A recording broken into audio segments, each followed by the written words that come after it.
Hola, sóc l'Hipòlit Gavaldà Quintana i en aquest vídeo tutorial us ensenyaré més o menys com passar d'una imatge normal PNG a una imatge 3D, passar-la a 3D utilitzant el programa Google SketchUp. Comencem. Traiem aquesta dona d'aquí que fa més no sé què servei, cliquem a la part d'arxiu, cliquem importació i agafem la imatge que vulguem. A continuació el que has de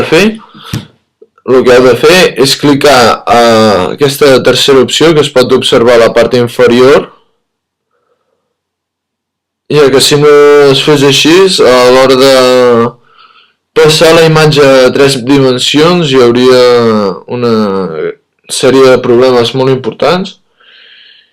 Seguidament s'ha de clicar a importació, import, com es farà ara. Segurament es farà ara.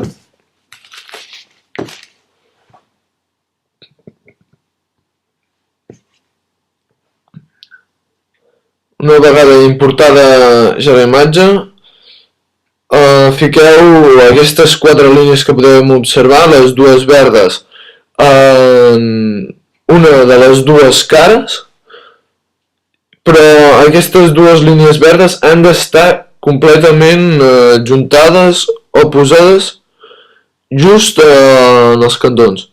Si no es fa així, a l'hora de passar de donar les 3 dimensions, serien unes 3 dimensions errònies.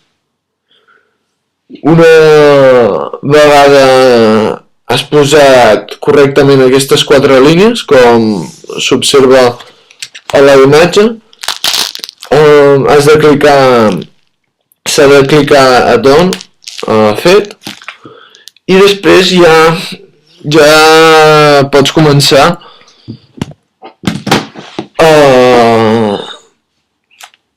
a resseguir les línies o els cantons de la casa, com es pot observar que es fa a continuació.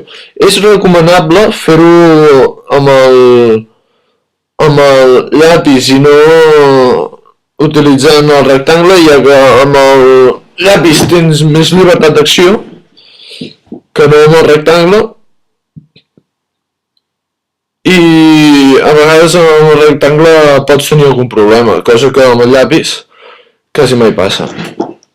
Com podem observar, si queda ben tancat, si està ben tancat, sortirà aquest color verdós,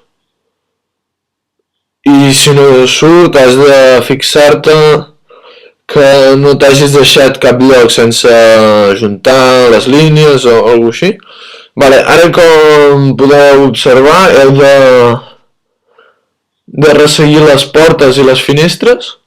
També és molt recomanable per una millor realitat donar profunditat en aquestes finestres i aquestes portes, com s'observarà a continuació, com ara es farà.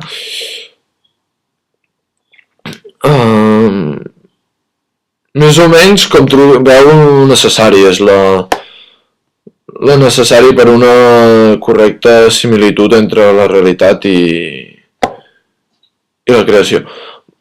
A continuació, com heu pogut observar, heu d'agafar aquest conjunt de línies blaves que fan una bola, que serveix per rotar. Heu de rotar i ja podeu començar a treballar sobre les 3 dimensions.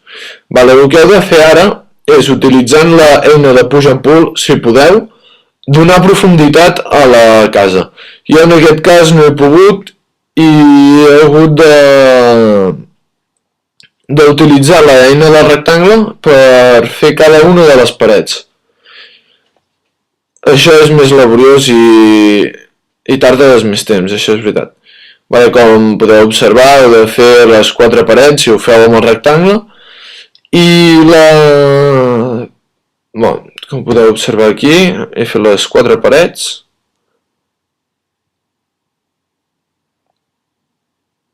He tingut un problema, no heu de fer cas en aquesta part del tutorial. Això sí, heu de vigilar que les parets us quedin totes rectes i simètriques, és a dir, que no hi hagi cap tros que us surti, ja que si no us trobareu el problema que m'he trobat jo aquí, però és fàcil de solucionar. Si segueixen els passos que he seguit aquí, correcte. Vale, ara farem la part inferior, també farem el terra, ja que si no hi hagués terra seria una mica irreal. És recomanable fer directament el terra i no fer la part inferior com he fet jo aquí, ja que es passa més via, es fa més ràpid.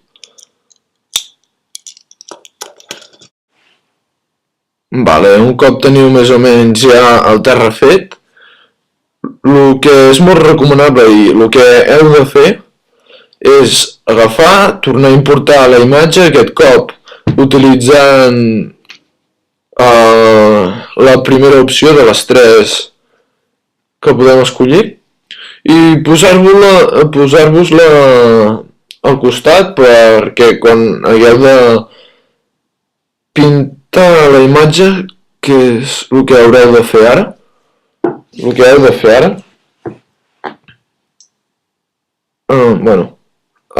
també és molt aconsellable posar-se bé la imatge perquè quan hagueu de mirar-la no perdeu gaire temps i així agilitzar el procés.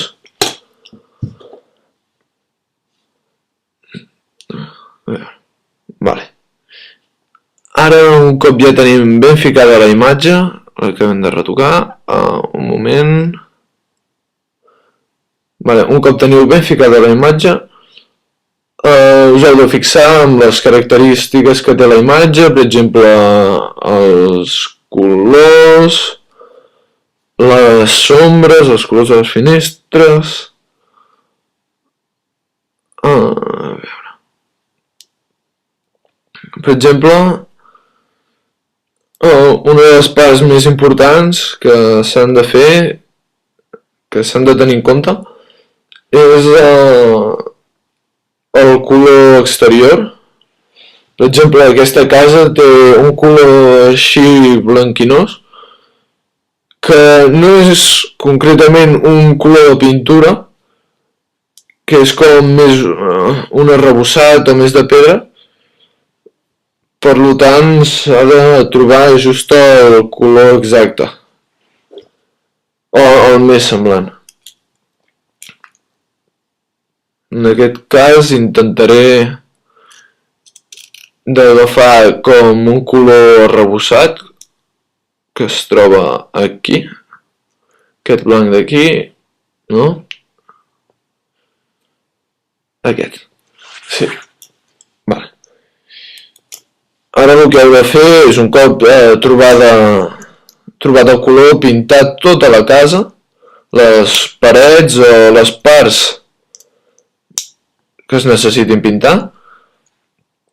A continuació també heu de trobar un color pel terra, en aquest cas he escollit aquest, ja que s'assembla una mica al que hi ha a la imatge. Vale, aquí com podeu observar m'ha quedat una mica el problema que us he dit abans, que arrossegava de la simetria de les parets, no m'ha quedat completament simètrica, així que el que ara faré, si em disculpeu, és acabar-ho d'arreglar. Un moment.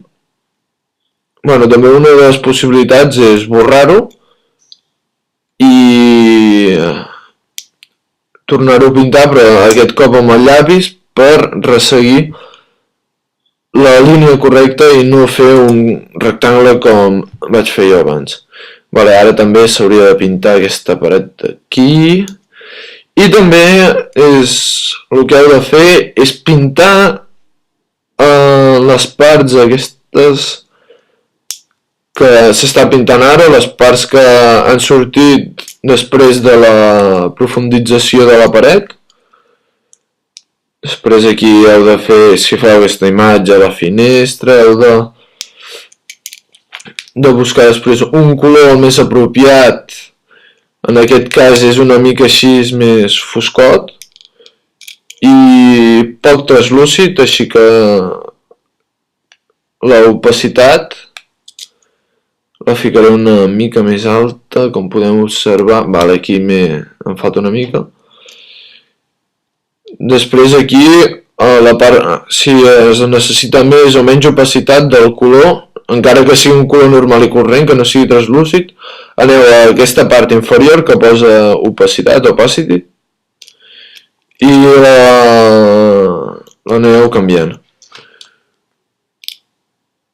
Després heu de fer després de les finestres heu de fer les portes, la porta del garatge, en aquest cas, que és un color així fosc, així que hauríeu de posar també un color fosc. Un moment.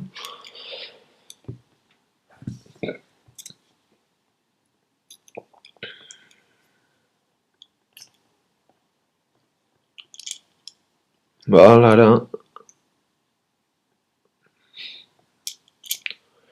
també podria ser fusta fosca, però millor agafar un color negre, ja que les fustes que es poden seleccionar al Google SketchUp no acaben de ser el color apropiat. Així que ficaré un color normal, estàndard.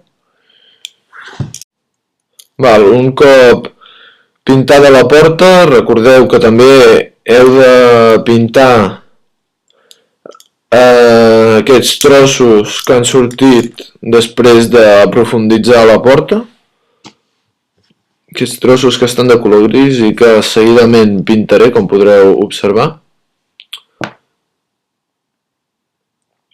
Un moment que trobi el color. Vale. Es tornen a pintar. A continuació el que heu de fer és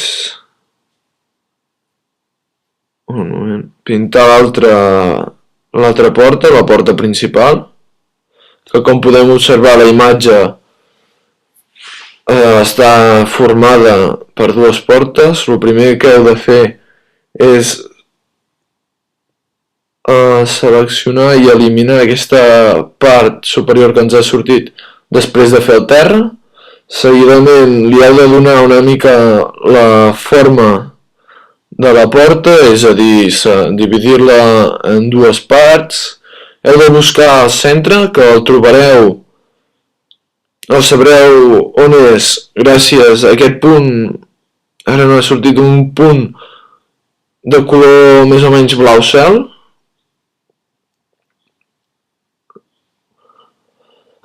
Vale, després també hem pogut observar que, a part d'estar dividida per una part negra, també les dues parts de la porta estan envoltades per un plàstic de color negre. Bueno, un moment, ara m'he equivocat, un moment. Ara ho torno a fer, com podeu observar aquí el punt blau cel, l'heu vist, és just a la meitat de la porta. Si voleu dividir-lo en dues parts, és molt important de tenir-lo present, l'heu de tenir present. Val, ara acabem de envoltar la porta amb el que seran els plàstics negres que hem pogut observar a la imatge de la que hem tret la casa. Vale, ara fem l'altra porta. Un moment, que l'acabo de fer. Vale, també l'hauríeu de fer aquestes parts de la porta utilitzant el rectangle. És la millor forma, el que us recomano de fer, d'utilitzar. Vale, ara ho pintem de color negre, com a la imatge. Bueno, hauríeu d'agafar, si voleu fer aquesta imatge, un color